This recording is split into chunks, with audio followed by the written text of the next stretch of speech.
اللهم إني أسألك علما نافعا.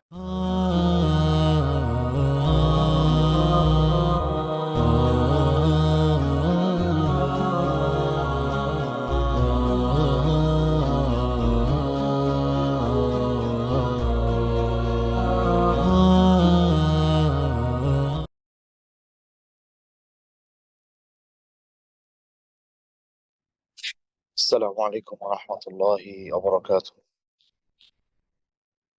الحمد لله والصلاة والسلام على رسول الله وعلى آله وأصحابه ومن والاه أما بعد.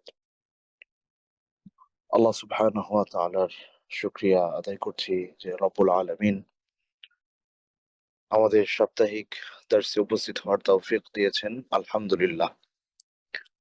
সম্মানিত দিনী ভাই বোনেরা, আমরা গত পর্বে পবিত্র কোরআনুল কারীমের সূরা লোকমানের আলোকে লোকমান আলাইহিস সালাতু ওয়াস সালাম যেই নাসিহাগুলো ওনার সন্তানকে করেছিলেন, সেই নাসিহাগুলো থেকে দুটি নাসিহার উপরে আমরা কথা বলেছিলাম। একটি ছিল হাক্কুল্লাহ বা আল্লাহ সুবহানাহু ওয়া তাআলার হক। সেটা হচ্ছে যে বান্দা একমাত্র তারই ইবাদত করবে, তার সাথে কাউকে শরীক করবে না। এর পাশাপাশি আমরা দ্বিতীয় যে নাসিহা সেটাও আলোচনা করেছিলাম, আর সেটা ছিল বাবা এবং মায়ের প্রতি ইহসান করা। এটা ছিল লোকমান আলাইহিস সালাতু ওয়াস সালামের পক্ষ থেকে তার সন্তানের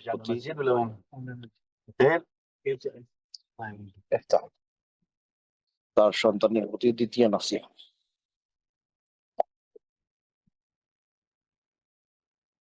তো আল্লাহ সুবহানাহু ওয়া তাআলা এই নাসিহাগুলো পবিত্র কোরআনুল কারীমে লোকমান আলাইহিস সালাতু ওয়াস সালামের ওনাকে রেফার করে উল্লেখ করেছেন। কিন্তু এই নাসিহাগুলো শুধুমাত্র ওনার ছেলের জন্য উনি করেছেন সেখানেই প্রযোজ্য না, বরং কিয়ামত পর্যন্ত যত মুমিন মুসলিম দুনিয়ায় আগমন করবেন তাদের সবার জন্য এই নসিহা সমভাবে কার্যকর। এবং গত পর্বে আমরা একটা কথা বলেছিলাম, আমাদের একজন ভাই প্রশ্ন করেছিলেন যে এই যে নাসিহাগুলো লোকমান আলাইহিস সালাতু ওয়াস সালাম ওনার সন্তানকে করেছেন, এগুলো কি মানে শুধু ওনার থেকে বর্ণিত হয়েছে, আর কোথাও আসে নাই? না, বরং পবিত্র কোরআন এবং সুন্নাহ আপনি যদি পড়াশোনা করেন, গবেষণা করেন, তাহলে দেখবেন যে নানান জায়গায় এই ব্যাপারগুলোর ব্যাপারে আমাদেরকে গুরুত্ব আরোপ করা হয়েছে, করতে বলা হয়েছে।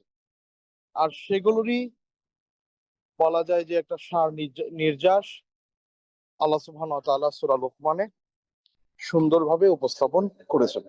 তাহলে লোকমান আলাইহিস সালাতু ওয়াস সালামের তৃতীয় যে নাসিহা, প্রথমটি আমরা বলেছি সেটি হচ্ছে আল্লাহ সুবহানাহু ওয়া তাআলার তাওহীদকে প্রতিষ্ঠা করা, আর দ্বিতীয়টি হচ্ছে বাবা এবং মায়ের প্রতি ইহসান করার অর্ডার। এটা আল্লাহর পক্ষ থেকে ফরজকৃত কাজ। আচ্ছা, ৩ নম্বর যে নাসিহা তিনি তার সন্তানকে করেছিলেন, তিনি বলেছিলেন, আ ৩ নম্বর যে নসিহা তিনি তার সন্তানকে করেছিলেন, তিনি বলেছেন, ইয়া বুনাইয়া আকিমিস সলাহ। হে আমার প্রিয় সন্তান, আমার কলিজার টুকরা সন্তান, তুমি সলাহ প্রতিষ্ঠা করো। সলাহ প্রতিষ্ঠার ব্যাপারে তিনি তার সন্তানকে আদেশ করেছেন। তাহলে আমি যদি মানে প্রথম নসিহার দিকে খেয়াল করি, তা হচ্ছে বিশুদ্ধ ঈমান, শিরিক মুক্ত ঈমান, আল্লাহ সুবহানাহু ওয়া তাআলার সাথে কাউকে শরীক না করা। এরপরে এরপরে যেই নাসিহার কথা বলা আছে তা হচ্ছে যে বাবা এবং মায়ের প্রতি ইহসান। এরপরের যে নাসিহা তিনি তার সন্তানকে করেছেন তা হচ্ছে সলাহ কায়েম করা। অর্থাৎ গ্রাজুয়ালি আমাদেরকে যে বিষয়গুলো মেনে চলতে হবে, মানা দরকার, এবং গুরুত্বের দিক থেকে যেটা সবচেয়ে বেশি, সেই জিনিসগুলোর কথা আগে উল্লেখ আছে। হ্যাঁ, নিঃসন্দেহে মানে কেউ যদি ধরেন বাবা মায়ের প্রতি খুব ভালো আচরণ করতেছে কিন্তু ঠিক মতো পড়ে না, তো এখানে তো বাবা মায়ের কথাটা আগে উল্লেখ আছে, সলাতের কথাটা এর পরে আসছে। ব্যাপারটা এরকম না যে আগে পরের কারণে কোনোটার গুরুত্ব কম, বরং সবগুলোরই গুরুত্ব আছে, সবগুলোরই গুরুত্ব আছে এবং গুরুত্ব দিতে হবে। বরং সলাতের ব্যাপারটা তো অনেক ক্ষেত্রে এটা আল্লাহ সুবহানাহু ওয়া তাআলার হকের সাথে সম্পৃক্ত। তো যাই হোক, আমরা আজকে আলোচনা করব ওনার ৩ নাম্বার যে নাসিহা, সেটা হচ্ছে ইয়া বুনাইয়া আকিমিস সালাহ, হে আমার প্রিয় বৎস, সালাহ কায়েম করো। আচ্ছা, সলাতের ব্যাপারটা একান্ত জরুরি কেন? সলাতের ব্যাপারটা একান্ত জরুরি এই জন্য যে দুনিয়াতে আল্লাহ সুবহানাহু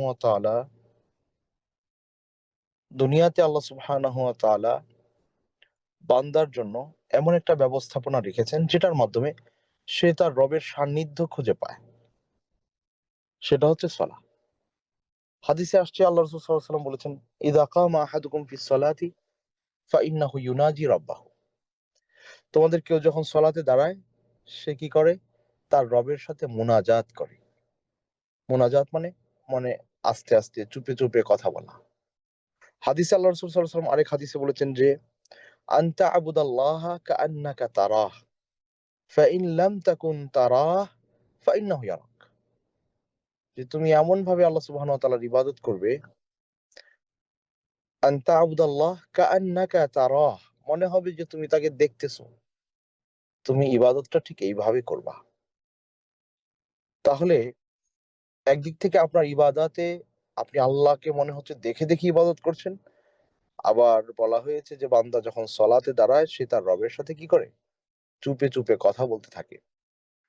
তো এই জন্য সলাত হচ্ছে দুনিয়াতে এমন এক ইবাদাত যেটা আল্লাহ সুবহানাহু ওয়া তাআলার সাথে সান্নিধ্য লাভের একটা চমৎকার মাধ্যম, আল্লাহর সান্নিধ্য পাওয়ার একটা মাধ্যম, আল্লাহকে কাছে থেকে পাওয়ার একটা মাধ্যম। আরেক হাদিসে আল্লাহ রাসূল সাল্লাল্লাহু আলাইহি ওয়াসাল্লাম বলেছেন কি, আকরাবু মা ইয়াকুনুল আবদু মির রাব্বিহি ওয়া হুয়া সাজিদ। যে বান্দা যখন সিজদায় থাকে তখন আল্লাহর সবচেয়ে কাছে চলে যায়। আল্লাহর সবচেয়ে কাছে চলে যায় বান্দা কখন? যখন সে সিজদায় থাকে। তো সিজদাটা কিসের অন্তর্ভুক্ত? সলাতের অন্তর্ভুক্ত। তো এই জন্যে এই নাসিহাটা খুবই ইম্পর্টেন্ট। আপনি আপনার সন্তানের প্রতি, আপনার স্ত্রীর প্রতি, আপনার পরিবার পরিজনের প্রতি, নিজের প্রতি সলাতের ব্যাপারে মনোযোগী হওয়া একান্ত জরুরি। কিন্তু আফসোসের ব্যাপার হচ্ছে এটা যে সত্য কথা, এটা যে তিক্ত হলেও যে আমরা অনেকে অনেক আমাদের দায়িত্বের ব্যাপারে সচেতন থাকি, কর্মের ব্যাপারে সচেতন থাকি, অনেকে ইবাদত বন্দেগীর ব্যাপারেও সচেতন থাকলেও সলাতের ব্যাপারে যথাযথভাবে সচেতন হতে পারে না। অথচ এটা খুবই গুরুত্বপূর্ণ একটা বিষয়, খুবই গুরুত্বপূর্ণ বিষয়। দুনিয়ার সকল দুনিয়ার সকল ইবাদত যেগুলো আমরা করি, সব ইবাদত ফরজ হয়েছে কোথায়? দুনিয়াতে ফরজ হয়েছে। সিয়াম, যাকাত, হজ, আল জিহাদু ফি সাবিলিল্লাহ, সবকিছু ফরজ হয়েছে দুনিয়ায়। কিন্তু সলাত এমন এক ইবাদত যেটা ফরজ হয়েছে কোথায়? আসমানে। আল্লাহু আকবার। দুনিয়ার অন্য যত রকমের ইবাদত বন্দেগী আছে সেগুলো করার সাথে সাথে আপনি অন্য কিছু করতে পারেন। আপনি তাওয়াফ করছেন, মানুষের সাথে কথা বলতে পারেন, আপনার তাওয়াফ ভ্যালিড। রোজা রাখছেন, আপনি বাজার সদাই করতেছেন, কোনো অসুবিধা নেই, আপনার রোজা ওকে। যাকাত দিচ্ছেন, মানুষের সাথে কথাবার্তা বলতেছেন, খোঁজ খবর নিচ্ছেন, যাকাত দিচ্ছেন, কোনো অসুবিধা নেই, ইটস ওকে। কিন্তু সলাত এমন এক ইবাদত যেটা শুরু করার পরে সেখানে আপনি আর আপনার আল্লাহ ছাড়া আর কাউকে, তৃতীয় কোনো পক্ষকে সেখানে আনার সুযোগ নাই। আনলে আপনার সলাত ভেঙে যাবে। আল্লাহু আকবার। সলাত টোটালি একটা ডিফারেন্ট একটা ইবাদত। অন্যান্য যত রকমের ইবাদত বন্দেগী আছে এগুলোর চেয়ে। as-salatu ইমাদুদ্দিন। একটা বিল্ডিং এর যেমন ফাউন্ডেশন, সলাত হচ্ছে আপনার দ্বীনের ফাউন্ডেশন। আপনার মধ্যে সলাত যতটুকু, আপনার মধ্যে দ্বীন ততটুকু। কারণ আপনি বলবেন যে এমন লোকও তো আছে যে নামাজ পড়ে, নামাজ পড়তে পড়তে কপালে দাগ হয়ে গেছে, কিন্তু উনি আবার সুদ খায়, উনি আবার ঘুষ খায়, উনি আবার অবৈধ উপার্জন করে। সেটা কি? তার মানে তিনি হয়তো আনুষ্ঠানিক সলাত আদায় করেন, কিন্তু ভেতর থেকে সলাতের যে মূল শিক্ষা, চেতনা, সেটা ওনার ভেতরে নাই। কেমনে বুঝলাম নাই? কারণ ইন্না সলাতা তানহা আনিল ফাহশাই ওয়াল মুনকার, সলাত যে ব্যক্তি আদায় করবে সে মুনকার, ফাহশাত এগুলো থেকে নিজেকে বাঁচায় রাখবে। তো একজন লোক একেবারে জেনে বুঝে নিয়মতান্ত্রিক ভাবে গুনাতে লিপ্ত, আবার উনি নামাজ মসজিদে যায়, তাহলে বুঝতে হবে ওনার সলাত আসলে আদায় হচ্ছে না, কোথাও না কোথাও গ্যাপ আছে, হয়তো নিয়তে গ্যাপ আছে, অবশ্যই গ্যাপ আছে। গ্যাপ না থাকলে এরকম হওয়ার কথা না। আচ্ছা, যাই হোক, ইসলামে সন্তানদেরকে দিন শেখানোর ব্যাপারে আমাদেরকে গুরুত্ব আরোপ করা হয়েছে, দেখিয়ে দেওয়া হয়েছে সন্তানদেরকে কিভাবে দিন শিখাইতে হবে, বোঝাইতে হবে।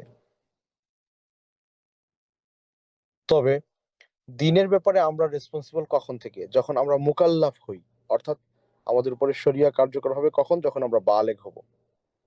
বালেগ যখন হব তখন। ইসলামী শরিয়ার কোনো বিধান কেউ যদি বালেগ না হয় তাহলে সেটার জন্য সে রেসপন্সিবল না, এবং আল্লাহ সুবহানাহু ওয়া তাআলা বালেগ হওয়ার আগ পর্যন্ত তার উপরে কোনো ইবাদত ফরজ করেন নাই। তবে সে যদি আদায় করে, এটার সওয়াব তার বাবা মা পাবে। যেমন বিদায় হজের সময় এক মহিলা তার বাচ্চাকে কুলে নিয়ে আল্লাহ রাসূলকে বললেন, আলী হাযা হাজ, এই বাবু কি আমার সাথে হজ করতে পারবে, এই বেবিটা? আল্লাহ রাসূল বললেন, নাম ওয়ালাকিল আজর, পারবে হজ করতে তোমার সাথে, তার হজ হবে তোমার সাথে, কিন্তু সওয়াব পাবা তুমি, যেহেতু তার খাতা এখনো খুলে নাই। সুতরাং বালেগ না হওয়ার আগ পর্যন্ত কোনো ইবাদাতের জন্য কেউ কি হয় না, মুকাল্লাফ হয় না, বাধ্য হয় না, করতে বাধ্য না, না করলে গুনাহ হয় না। কিন্তু দেখেন, আল্লাহ রাসূল সাল্লাল্লাহু আলাইহি সাল্লাম সন্তানদের সলাত শেখানোর ব্যাপারে বালেগ হয়ে যাওয়ার পরে তাদেরকে আদেশ করতে বলা হয় নাই, বরং তিনি কি বলেছেন? মুরু আউলাদাকুম ওহুম আবনাউ সাবঈ সিনিন, তোমরা তোমাদের বাচ্চাদেরকে সলাতের অর্ডার করো যখন তারা 7 বছর বয়সে উপনীত হবে। 7 বছর বয়সে কেউ বালেগ হয় না, না ছেলে না মেয়ে, কেউ না। 7 বছরে কেউ বালেগ হয় না। 12, 10, 11 এরকম হতে পারে, কিন্তু 7 বছরে কেউ বালেগ হয় না। কিন্তু আল্লাহ রাসূল সাল্লাল্লাহু আলাইহি ওয়াসাল্লাম কি, হ্যাঁ, 7 বছরের তামিজের বয়স আসে, অর্থাৎ সে তখন ভালো মন্দ পার্থক্য করতে পারে, কোনটা ভালো কোনটা মন্দ এটা পার্থক্য করতে পারে, কোনটা সত্য কোনটা মিথ্যা, এতটুকু পার্থক্য হয়তো সে কিছুটা বড় বড় ব্যাপারগুলো করতে পারে, কিন্তু বালেগ হয় না। কিন্তু আল্লাহ রাসূল সাল্লাল্লাহু আলাইহি ওয়াসাল্লাম কি বললেন দেখেন, মুরু আউলাদাকুম ওয়াহুম আবনা সাবঈ সিনিন, তোমরা তোমাদের সন্তানদেরকে সলাতের অর্ডার করো যখন তাদের বয়স কয় বছর? 7 বছর। ইসলামে আর দ্বিতীয় কোনো ইবাদত আপনি পাবেন না যেটার ব্যাপারে এইভাবে বালেগ হওয়ার আগেই অর্ডার করতে বলা হয়েছে। অথচ আমরা আমাদের বাচ্চাদেরকে সলাতের ব্যাপারে, অন্য অনেক ব্যাপারে ঠিকঠাক করতে চাই, কিন্তু সলাতের ব্যাপারে আমরা তাড়াহুড়া করে তাদেরকে ঠিক করতে চাই। আর যখন চাই তখন আর হয় না। অনেক বাবার অভিযোগ, মায়ের অভিযোগ, সন্তানদেরকে ফজরের নামাজে কোনোভাবেই জাগানো যায় না। তো ফজরের সময় জাগানো যাবে কিভাবে? আপনি তো তাকে অভ্যস্ত করেন নাই। সে যদি রাত 9টা 10টায় ঘুমিয়ে যাওয়ার অভ্যাস করত এবং নিয়মতান্ত্রিকভাবে সকালে আপনি তাকে উঠায় দিতেন, এবং সেটা যদি তার বয়স 7 বছর থেকে শুরু হইতো, তাহলে আজকে তার বয়স 18-20 বছরে এসে সে আপনাকে উঠায় দিত। আপনাকে সে উঠাইতো। এবং আল্লাহ রাসূল সাল্লাল্লাহু আলাইহি ওয়াসাল্লাম সেটাই বলেছিলেন যে, তুমি 7 বছর বয়সে তাকে কি করো? সলাতের অর্ডার করো। এভাবে প্রতিদিন 5 বার করে আপনি সলাতের জন্য তাকে অর্ডার করবেন। Daily 5 Times. তাহলে মাসে কতবার? 150 বার। মাসে 150 বার। বছরে প্রায় 1800 বার। তো এইভাবে 7 থেকে নিয়ে 10 বছর পর্যন্ত বলছি আপনাকে সলাতের শুধু অর্ডার করবেন বাচ্চাদেরকে। তাহলে 3 বছর। তো 3 বছর প্রায় 5500 বার। আপনি আপনার বাচ্চাকে সলাতের অর্ডার করবেন। 5,500 বার একটা বাচ্চাকে যদি আপনি সলাতের অর্ডার করেন, ও বুঝি নামাজ পড়বে না? হ্যাঁ, আল্লাহ রাসূল বলছে যদি তখন সে সলা আদায় না করে, তাহলে রাসূল সাল্লাল্লাহু আলাইহি ওয়াসাল্লাম বলেছেন ওয়াদরিবুহুম ওয়া হুম আবনা 10 সিনিন। তাহলে 10 বছর বয়সে সে যদি সলা আদায় না করে তাহলে তাকে শাসন কর। 10 বছর বয়সে বাচ্চাদেরকে সালাতের জন্য শাসন করতে বলা হয়েছে। তার উপরে ফরজ হোক বা না হোক তাকে শাসন করতে হবে। কিন্তু আমরা কি এটা করি? করি না। আমরা এটা করি না আসলে। এইজন্য দেখা যায় আমাদের সন্তানরা বড় হয়ে যাওয়ার পরে আর সালাতের ব্যাপারে মনোযোগী হয় না। সালাতের ব্যাপারে মনোযোগী হয় না কেন? কারণ আমরা যেইভাবে সালাতটাকে রাসূল সাল্লাল্লাহু আলাইহি ওয়াসাল্লাম তাকে অভ্যস্ত করে গড়ে তুলতে বলেছেন, আমরা তাকে অভ্যস্ত করে গড়ে তুলি না। তখন দেখা যায় যখন সে বয়স ভালো মানে একেবারে ফরজ হয়ে যায়, তখন এর বয়স উপনীত হয়, তখন আর সে এটা আদায় করতে চায় না। আল্লাহু আকবার। তো এইজন্যে লোকমান আলাইহিস সালাতু ওয়াস সালাম যেভাবে উনার সন্তানকে উনি সলাতের অর্ডার করেছেন, আমরাও রাসূল সাল্লাল্লাহু আলাইহি ওয়াসাল্লামের দেখানো পথ অনুযায়ী, কোরআন অনুযায়ী, সুন্নাহ অনুযায়ী ছোটবেলা থেকেই আমরা আমাদের বাচ্চাদেরকে সলাতে অভ্যস্ত করব। এবং আরেকটা কাজ আপনারা সবাই করবেন। এটা আপনাদের সবার প্রতি আমার নাসিহা। বাবাদের প্রতি এবং মায়েদের প্রতি। সেটা হচ্ছে ঘরে নফল সালাত আদায় করবেন। সুন্নত সালাত ঘরে আদায় করবেন। আপনার বাচ্চা দেখবে আপনি আপনি জায়নামাজ বা মুসাল্লা যেটাই বলেন সেটাতে দাঁড়াচ্ছেন, নামাজ পড়তেছেন। দেখবেন আমাদের ২-২.৫ বছরের বাচ্চারা কিন্তু মাকে যখন দেখে সালাত পড়ছে, বাবাকে যখন দেখছে সালাত পড়ছে, সে এসে পাশে দাঁড়ায়, সে সিজদা দিতে চায়, সে হাত বাঁধে, সে রুকুতে যেতে চায়। যতটুকু তার পক্ষে সম্ভব করে, চেষ্টা করে, ট্রাই করে। তো এভাবে আপনি যদি নিয়মিত ঘরে ফরজ নামাজ মসজিদে পড়বেন, এরপরে সুন্নাহটা ঘরে পড়বেন, নফল ঘরে পড়বেন। যত রকমের নফল সালাত আছে, সেটা সালাতুদ দোহা হতে পারে, তাহিয়াতুল ওযু হতে পারে, ওযুর পরে ২ রাকাত। সেটা ৫ ওয়াক্ত সালাতের আগে পরে নফল বা সুন্নত গুলো হতে পারে। অথবা এমনিই আপনি মানে মনটা ভালো না ২ রাকাত সালাতে দাঁড়িয়ে গেলেন, তাহাজ্জুদ পড়লেন। হ্যাঁ, ফজরের সুন্নাতটা ঘরে পড়ে তারপরে মসজিদে যাবেন। তো এইগুলো বাচ্চারা দেখবে যে আপনি সালাত পড়ছেন, মসজিদেও পড়ছেন, ঘরেও পড়ছেন। তো আপনার এই যে তাকে মানে ৭ বছর বয়সে তো অর্ডার করতে বলছে। এর আগে আপনাকে দেখে সে অভ্যস্ত হবে। তখন যখন আপনি ৭ বছরে তাকে বলবেন যে, "বাবা সলাতে দাঁড়াও", সে না বলবে না। কারণ সে এটা দেখে অভ্যস্ত হইছে। সে জানে যে মানে মুসলিম মাত্রই সলা আদায় করতে হয়। আমাদের পরিবারগুলোতে আমাদের ছোট বাচ্চারা তারা বুঝে তার মা কখন বের হবে। কিভাবে বুঝে? যখন সে মা যখন বোরকা পড়তেছে, নেকাব পড়তেছে, তখন বাচ্চা বুঝে যে আম্মু বাইরে যাবে। এতটুকু বুঝ তার হয়েছে। হয়তো সে অত কিছু বুঝে না। কিন্তু এটা বুঝে যে তার মার বাইরে যাওয়ার সময় হবে কখন? যখন সে বোরকা পড়বে। তো আপনি যখন ৫ ওয়াক্ত সালাত ঘরে সুন্নত নফলগুলো আদায় করবেন, ৫ ওয়াক্ত সালাতের আগে পরের সুন্নত নফলগুলো আদায় করবেন এবং ২৪ ঘন্টায় রাসূল সাল্লাল্লাহু আলাইহি ওয়াসাল্লাম যে সকল অতিরিক্ত সালাতগুলো পড়তেন, এগুলো যখন আপনি ঘরে পড়বেন, আপনার বাচ্চা দেখবে, তখন সে শিখতে থাকবে। এবং এই শিক্ষাটা অনেক অল্প বয়স থেকে শুরু হয়। সেটা আমার মনে হয় জন্মের পর থেকেই শুরু হয়। জন্মের পর থেকেই শুরু হয়। এটা জন্মের পর থেকে আমার মনে হয় শুরু হয়। একেবারে ছোট অবস্থা থেকেই। সে সব দেখে, অবলোকন করে, তাকায়, শোনে। হয়তো আস্তে আস্তে একটা সময় দেখবেন আপনার আপনার বাচ্চা কথা বলে কিভাবে? আপনার বাচ্চা কি একদিনে কথা বলেছে আপনি মনে করেন? না। সে জন্মের পর থেকেই শুনতেছে। এইভাবে করে ১ বছর, ১.৫ বছর, ২ বছর যখন হয়, তখন দেখবেন সে মুখ দিয়ে কথা বলা শুরু করছে। তাহলে এই যে ২ বছর বয়সে যে সে যে কথা বলতেছে, এই গ্রাউন্ড কি একদিনে তৈরি হইছে? না। এটা বিগত ২ বছরের পুরাটার ফসল হচ্ছে এই যে আজকের কথাটা। আজকে যে সে স্পষ্ট করে ২-৪ টা বাক্য বলতেছে, এইটা এইটা এটা এই গ্রাউন্ড তৈরি হয়েছে বিগত ২ বছর। প্রতি মুহূর্তে তৈরি হয়েছে। প্রতি মুহূর্তে তৈরি হয়েছে। তো এইভাবে বাচ্চাদেরকে বড় করতে হবে। এটা আমাদের দায়িত্ব। এটা লোকমান আলাইহিস সালামের শেখানো কর্মনীতি, কর্মপদ্ধতি। সন্তান লালন পালনের এটা একটা বড় দায়িত্ব আপনার মাথার উপরে। আমাদের সমস্যা কি? আমাদের সমস্যা হচ্ছে আমরা আমাদের সন্তানদের অনেক ব্যাপারে অনেক কনসার্ন। লেখাপড়ার ব্যাপারে, ভালো রেজাল্টের ব্যাপারে খুব কনসার্ন। ভালো টিচার ম্যানেজ করা, ভালো স্কুলে চান্স পাওয়া। কিন্তু আমার বাচ্চাটা ভালো নামাজি কিনা? আমার বাচ্চাটা ভালো ঈমানদার কিনা? আমার বাচ্চাটা দিন কতটুকু বুঝলো? এই ব্যাপারে আমাদের কনসার্ন ওরকম নাই। আমি আগে একটা আলোচনায় একদিন জুমার খুতবায় বলেছিলাম যে আমাদের আফসোস হচ্ছে যে আমরা আসলে দিনটাকে কিভাবে দেখি। দেখেন, এক ভদ্রলোক, তিনি অফিস থেকে আসছেন,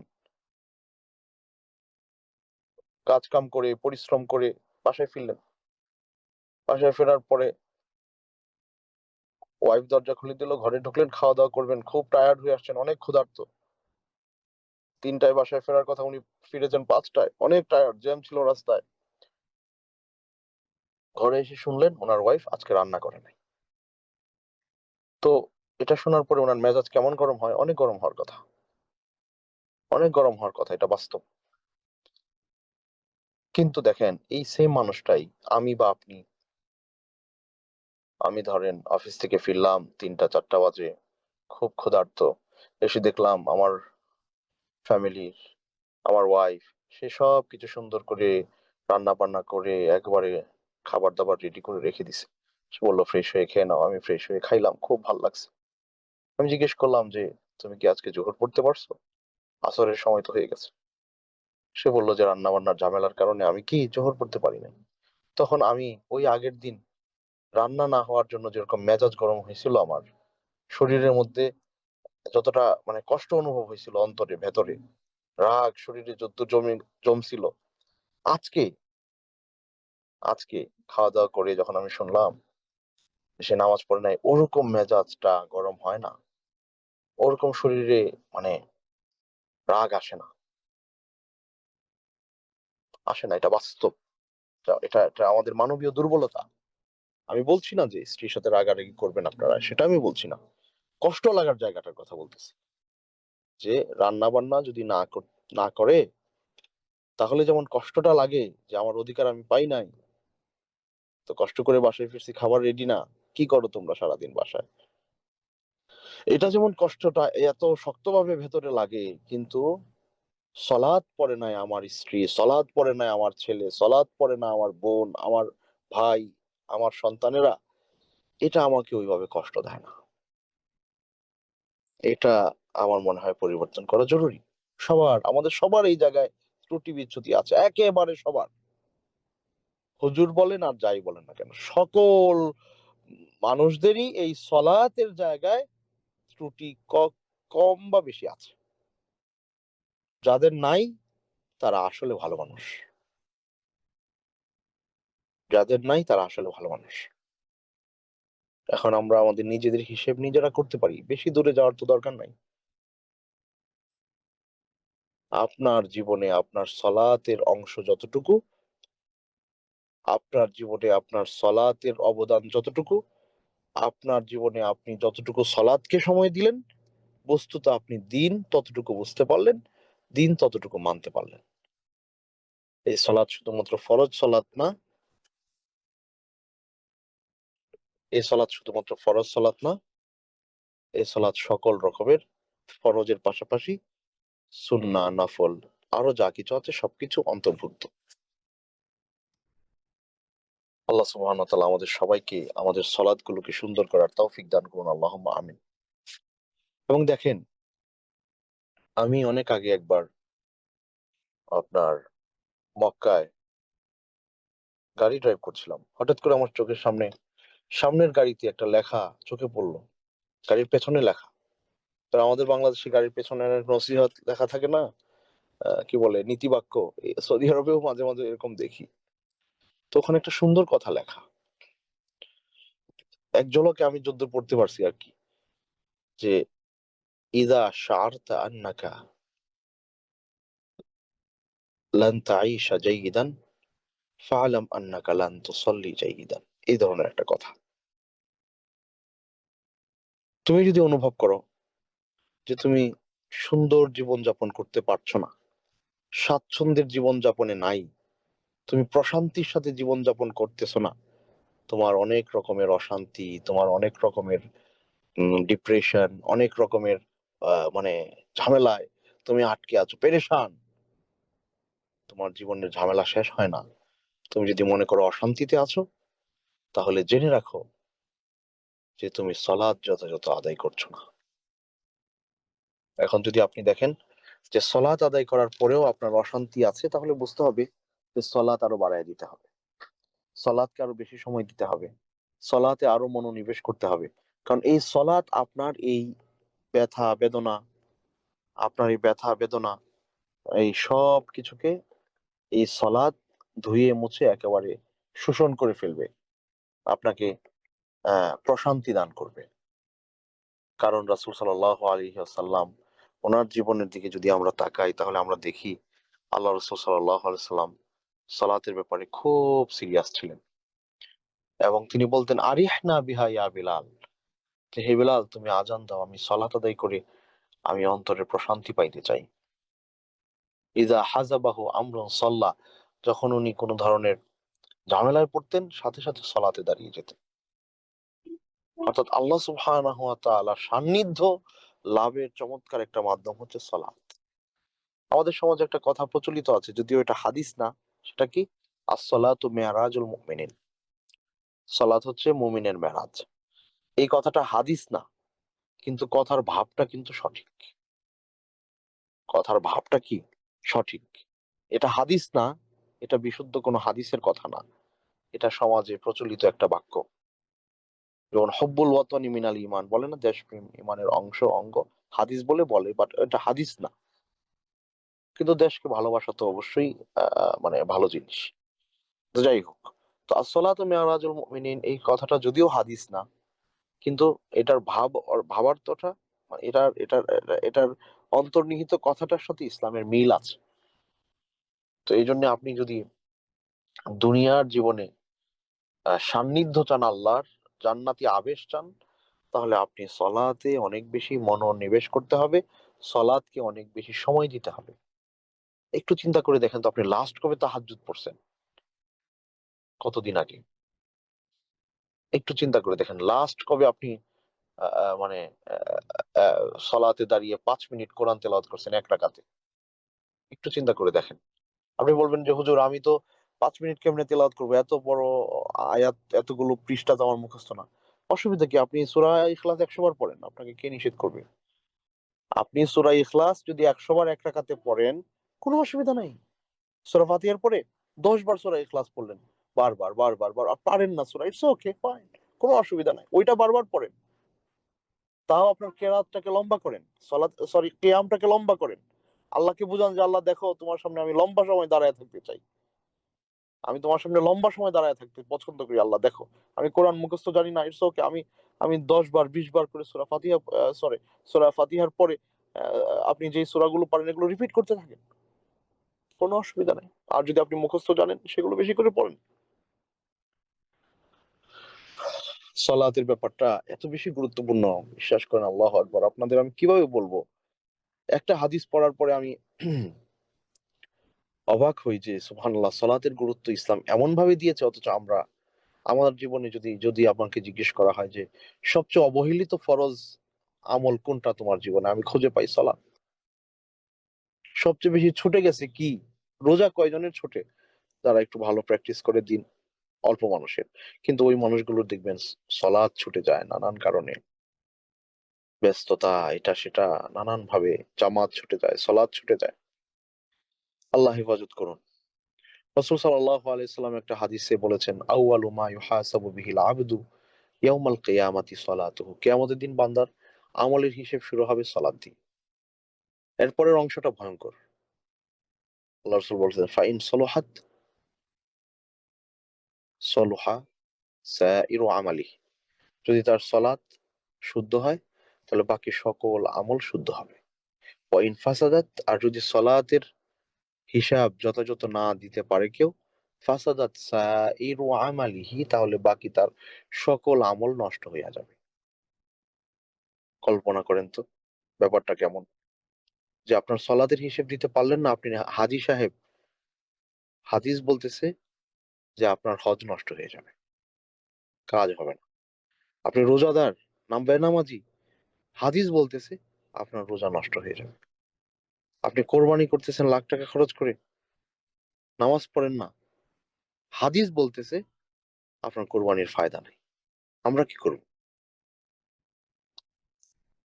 আল্লাহ আকবার। আমি একটা এক্সাম্পল দিই এভাবে, যেমন ধরেন আপনি জিমেইল একটা অ্যাকাউন্ট খুলবেন, হ্যাঁ, আপনাকে জিমেইল 4টা 5টা পেজ দেয় পূরণ করার জন্য। ওইখানে দেখবেন ফ্রন্ট পেজ, সেকেন্ড পেজ গুলো খুব গুরুত্বপূর্ণ। ওখানে আপনার মৌলিক বিষয়গুলো লিখতে বলে, আপনার name, first name, last name, তারপরে আপনার ডেট অফ বার্থ, আরো কি কি চায়, তাই না?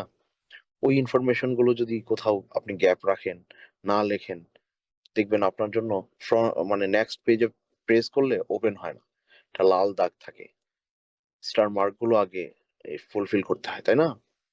এরপরে যখন এই বড় বড় ব্যাপারগুলো ঠিকঠাক হয়ে যায়, 2 পৃষ্ঠা 3 পৃষ্ঠা পরে দেখবেন যে সবগুলো শুধু নেক্সট বাটনে চাপ দিলে এমনি আস্তে আস্তে এগুলো সব হয়ে কাজ হয়ে যায়। কিয়ামতের দিন আপনার সালাতটা ঈমানের পরে এরকম একটা পেজ। এইখানে যদি আপনার যথাযথভাবে পূরণটা না হয়, তাহলে পরের যে পেজগুলো আছে, আপনার রোজা, আপনার যাকাত, আপনার হজ, আপনার দান সদাকা, আপনার ভালো ভালো কাজ, এগুলো সলাতের পরে।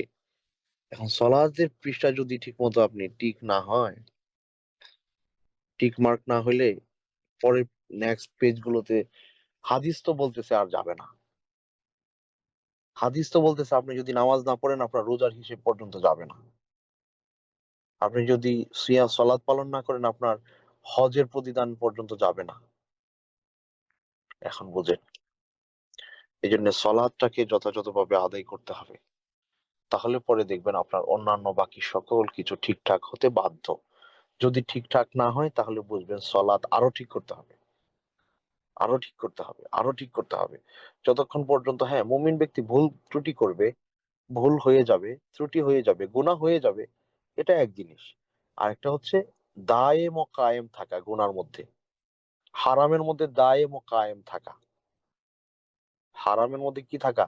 দায়েম ও কায়েম থাকা। হারাম উপার্জনে দায়েম ও কায়েম থাকা। সুদের সাথে, ঘুষের সাথে একেবারে সুপ্রতিষ্ঠিত ভাবে লেগে আছে। আবার মাথার মধ্যে টুপি দিয়ে রাখে এবং গালে লম্বা দাড়ি আছে, লম্বা দাড়ি নিয়ে নামাজ পড়তে যায় মসজিদে।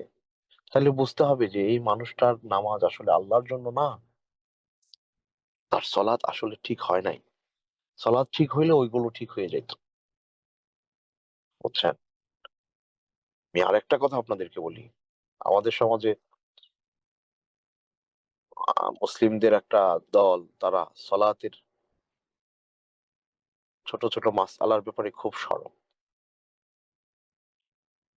বুকে হাত বাঁধা, তারপরে জোরে আমিন বলা, এগুলোর ব্যাপারে অনেক ভালো কনসার্ন আছে ওনাদের, এবং এগুলো সুন্নাহ। জোরে আমিন বলা সুন্নাহ, রফউল ইয়াদাইন করা সুন্নাহ, বুকে হাত বাঁধা সুন্নাহ। নিঃসন্দেহে আপনি যদি এই আমলগুলো করেন আপনার সব বেশি হবে, কিন্তু এগুলো সুন্নাহ। দেখবেন সলাদটাকে ঠিক করতে যাওয়া বা সলাদটাকে সহি শুদ্ধভাবে পালন করতে যাওয়া, এই মানুষগুলোর অনেকের আচরণ ভালো না, অনেকের আচরণ খারাপ। আলেম দিন কিন্তু ইনসাফ করে না, ইলম ইলম দিয়েও জুলুম করে, খিয়ানত করে, অন্যকে কষ্ট দেয়, অন্যের আত্মমর্যাদা নষ্ট করে। এরকম যদি কাউকে আপনি দেখেন যে সলাতের ব্যাপারে তাদের খুব সরব ভূমিকা, কিন্তু তার আচরণে ত্রুটি আছে, তার আখলাকে ত্রুটি আছে, তাহলে আপনি শিওর জেনে রাখবেন তার সলাতে ত্রুটি আছে। সলাৎ যদি ঠিক হইতো তার আচরণ ঠিক হয়ে যেত। আপনি বলবেন কই সলাতের ত্রুটি কেমনে বুঝলেন হুজুর? উনি তো আরো ভালোভাবে একেবারে সুন্নাহ মাফিক নামাজ পড়তেছে। হ্যাঁ, এটা সলাতের একটা অংশ, একটা পার্ট, একটা অবস্থা, একটা দিক, যে কি বাহ্যিক একটা রূপ। রফুল ইয়াদাইন করা, জোরে আমিন বলা, পায়ের সাথে পা, কাঁধের সাথে কাঁধ মিলিয়ে দাঁড়ানো, বুকে হাত বাঁধা, এগুলো বাহ্যিক রূপ। সলাতের আরেকটা ভেতরের রূপ আছে, আধ্যাত্মিকতার রূপ আছে। হয়তো ওইখানে তাদের ত্রুটি আছে, ওইখানে ত্রুটি না থাকলে তার আখলাক ভালো হয়ে যেত। কথাটা অনেক অসুন্দর অনেকের কাছে লাগতে পারে ভাই, কিন্তু বিশ্বাস করেন, আল্লাহিল আজিম, আমি যা বললাম আমার পড়াশোনা থেকে আমার কাছে এটা সঠিক মনে হয়েছে বিধায় বলছে। যত মানুষ আপনি দেখবেন যারা নামাজি কিন্তু তারা নানান রকমের অপকর্মে লিপ্ত আছে, তাহলে বুঝবেন তার সলাতে কোথাও না কোথাও গ্যাপ আছে। সলাৎ যদি ঠিক হয়ে যাইতো ওইগুলো ঠিক হইতে বাধ্য হবেই, ওইগুলো ঠিক হবে যদি সলাৎ ঠিক হয়। হয়তো সময় লাগতে পারে, কিন্তু হবে। তো আল্লাহ সুবহানাহু ওয়া তাআলা আমাদের সবাইকে আমাদের সলাৎ গুলো ঠিক করে, অন্যান্য আমল গুলো ঠিক করে আল্লাহর সামনে কিয়ামতের দিন সুন্দরভাবে আল্লাহর সামনে দাঁড়ানোর তৌফিক দান করুন, আল্লাহুম্মা আমিন। আরেকটা কথা বলে শেষ করবো, সেটা হচ্ছে কি জানেন, আহ কিয়ামতের দিন এই দুনিয়ার মানুষেরা কোনো আমল করতে পারবে না। আমলের জায়গা দুনিয়া। কিন্তু কোরআনে একটা আমলের ব্যাপারে টাচ দেয়া আছে যে সেটাকে আমাদের দিন করতে হবে। আয়াতটা শুনেন, আল্লাহ কোরআনে বলছেন, ইয়াউমা ইউকশাফু আন সাকিন ওয়া ইউদআউনা ইলা সুজুদ ফালা ইস্তাতিউন খাশিআতান আবসারুহুম তারহাকুহুম যিল্লাহ ওয়া ক্বাদ কানু ইউদআউনা ইলা সুজুদি ওয়া হুম সালিমুন। আল্লাহ বলছেন যে কিয়ামতের দিন মানব জাতিকে আহ্বান করা হবে যে তোমরা কি করো, সিজদায় লুটিয়ে পড়ো। আল্লাহ তার পায়ের গোছা উন্মুক্ত করবেন। আল্লাহর পায়ের গোছা আছে আমরা বিশ্বাস করি। কেমন? কিয়ামতের দিন আমরা দেখব আল্লাহ যেমন, তার শানে যেমন তেমন আছে, আমরা বিশ্বাস করি। তার ধরন প্রকৃতি আমরা জানি না। আল্লাহর পায়ের গোছা উন্মুক্ত করা হবে এবং সকল মানুষদেরকে বলা হবে তোমরা সিজদায় পড়ে যাও। তখন দুনিয়াতে যারা আল্লাহ সুবহানাহু ওয়া তাআলাকে সিজদা করত, নামাজি ছিল, তারা সবাই সেদিন প্র্যাকটিস আছে। তো প্র্যাকটিসের ফায়দা কি, সে তখন এটা ফুলফিল করতে পারবে। দেখবেন গ্র্যান্ড ফিনালেতে যারা পারফর্ম করে এর আগে অনেক প্র্যাকটিস করে। কেন? কারণ ওই যে প্র্যাকটিস ছাড়া ওইখানে ভালো পারফর্ম করা যায় না। তো যত বেশি প্র্যাকটিস, পারফরমেন্স তত ভালো হবে। তো যারা দুনিয়াতে প্র্যাকটিস করেছে তারা ওইখানে পারফর্ম করতে পারবে। কিন্তু দেখেন, আবু জাহেল, আবু লাহাব, উতবা, শাইবা, ফিরআউন, হারুন, এরা পারবে না। হামান, এরা পারবে না। কারুন, হামান, এরা পারবে না। এরা পারবে না। আচ্ছা, আবার ধরুন আব্দুল্লাহ, আব্দুর রহমান, আব্দুর রহিম, দুনিয়াতে মুসলমান ছিল, কিন্তু এই লোক কোনোদিন নামাজ ওইভাবে পড়ে নাই। দুই ঈদের নামাজে গেলে গেছে, জুমার দিন মাঝে মাঝে গেছে, বাট নামাজ পড়ে না। তাহলে সেও কিন্তু, তার কিন্তু প্র্যাকটিস নাই। তো ওই যে নমরুদরা যেরকম পারবে না, এই এই হামান, কারুন, এরাও পারবে না। আবার এই যে মুসলমান, আল্লাহর দুনিয়াতে সে মুসলিমের সন্তান ছিল, সেও নামাজ পড়তো না, সে কি পারবে? সেও পারবে না। তাদের এরকম পিঠ সোজা হয়ে থাকবে। কেন পারবে না? কারণ আল্লাহ কোরআনে বলে দিয়েছে, ওয়ায়ুদআউনা ইলা সুজুদি ওয়া হুম সালিমুন। দুনিয়াতে তারা যখন ভালো ছিল, সুস্থ ছিল, সবল ছিল, তাদেরকে সলাতের জন্য আহ্বান করা হতো। ইমাম সাহেব মুয়াজ্জিন আজান দিত, ইমাম সাহেব নামাজ পড়াতেন, তারা যাইতো না। সুতরাং আজকে তারা, তাদের চেহারা হতবিহ্বল হয়ে যাবে, ভীত সন্ত্রস্ত হয়ে যাবে, কাঠের মতো সোজা হয়ে থাকবে, পিঠ ব্যান্ড করতে পারবে না। আচ্ছা, কি বুঝলেন এখান থেকে? ফেরাউনও পারলো না সিজদা করতে। আপনি আল্লাহর বান্দা, মুমিন মুসলিম ছিলেন দুনিয়াতে, আব্দুল্লাহ, আব্দুর রহমান, আপনিও পারলেন না। তাহলে আপনার আপনার অবস্থানটা কার সাথে হলো কিয়ামতের দিন? তাদের সাথে, কাফেরদের সাথে। আল্লাহুল মুস্তাআন, আল্লাহুল মুস্তাআন। তাহলে কিয়ামতের দিন যারা আল্লাহকে সিজদা করতে পারবে তাদের হাসর হবে মুমিনদের সাথে, নবীদের সাথে, সিদ্দিকদের সাথে, এবং তারা জান্নাতি। আর যারা নামাজ দুনিয়াতে পড়তো না, তারা যারা বেনামাজি কাফের ছিল, তাদের সাথে হাসর হবে। এই জন্য আল্লাহ রাসূল বলেছেন, আল আহদুল্লাযী বাইনানা ওয়া বাইনাহুম আস-সালাহ ফামান তারাকাহা ফাকাদ কাফার। একজন মুমিন আর একজন ঈমানদার আর একজন কাফেরের মধ্যে পার্থক্যই হচ্ছে সালাত। যে সালাত আদায় করে সে মুমিন, যে আদায় করে না সে কুফরিতে লিপ্ত। আল্লাহ আমাদের সবাইকে এই কুফরকে কুফর হিসেবে চেনার তৌফিক দান করুন। আল্লাহুম্মা আমিন। তো লোকমান আলাইহিস সালাতু ওয়াস সালামের তৃতীয় যে নাসিহা, এটা যেন আমরা আমাদের নিজেদের জীবনে, আমাদের পরিবারে, আমাদের সন্তানদেরকে, আমাদের অধীনে যারা রয়েছে তাদেরকে এই ব্যাপারে সচেতনতা বাড়ানো যায়, বাড়াতে পারি। আল্লাহ তৌফিক দান করুন। আমিন। আজকের মতো এখানেই শেষ করছি। ওয়া সাল্লাল্লাহু তাআলা আলা সাইয়্যিদিনা ওয়া নবিয়িনা মুহাম্মদ। আসসালামু আলাইকুম ওয়া রাহমাতুল্লাহি ওয়া বারাকাতুহু।